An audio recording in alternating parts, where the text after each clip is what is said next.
Now, as we look at verse 20, verse 21, we see that man has no excuse for his rejection of God. We can look at the sun, the moon, the stars, and see that there is a God.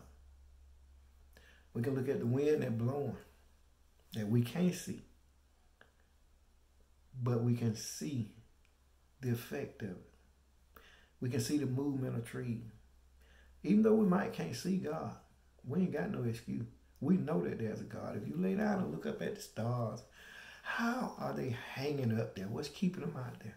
God, what? You go on a cruise. I couldn't figure out how do the water have a line to it and one don't cross the other from blue to green or whatever the color might be. That God, how can we have places that they say is below sea level, but they are not flooded because God is holding the water back? We don't have no excuse. We know that there is a God. We can look at the animals and see that. Verse 21, I'm going to hurry through because the phone cut off on me then. There's going to be a second part that is to try to get everything out there. Verse 21 said, because that when they knew God, they glorified him, not as God, neither were thankful, but became vain in their imagination, and their foolish hearts were darkened.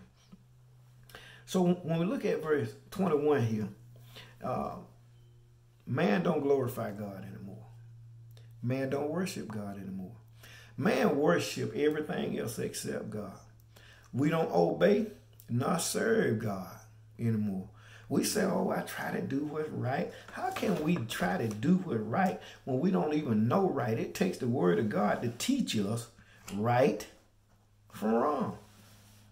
No, we don't. We don't know how to pray. We say we do know. We know how to beg and plead to give me, do. God taught his disciples how to pray. And we also have to learn how to pray.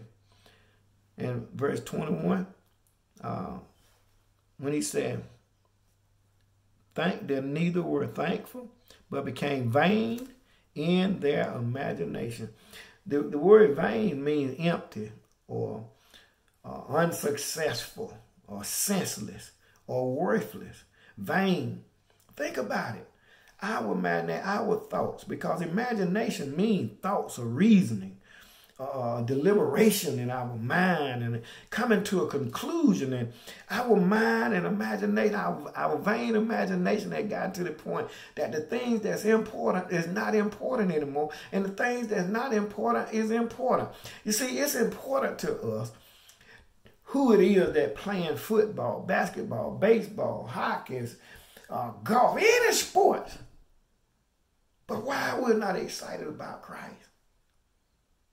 Ain't no athlete died for your sin. No athlete. And you know what?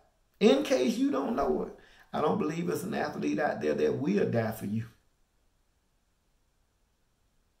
But we get excited about those things. When man pushed God out of their mind, it becomes void and empty of God. This is why there's so many people. Last thing on their mind is God.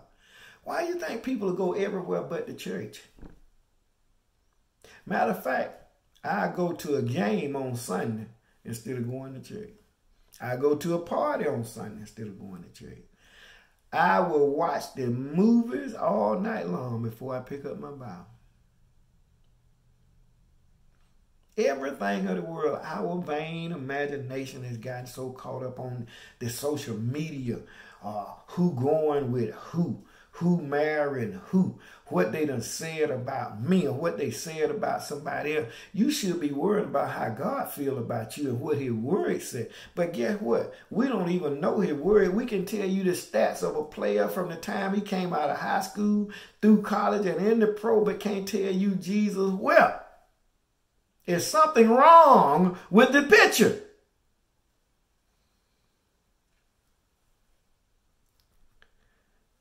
Foolish means senseless, without understanding. Darkened means blinded and unable to see. And that's exactly what the world without God has become. Foolish. And our hearts is darkened and blinded. Blinded to the truth. Put down the social media. Pick up the word. Put down the remote control. Pick up the word. You can't sleep at night. I can give you a sleeping pill right now. No, not a physical sleeping pill. But if you can't sleep at night, get up and get the word of God. Pray over it and start to read that word, and your Bible fall out your hand. Why? Because the devil don't want you to know the truth. And our minds have gotten so messed up that evidently we don't want to know the truth. This is why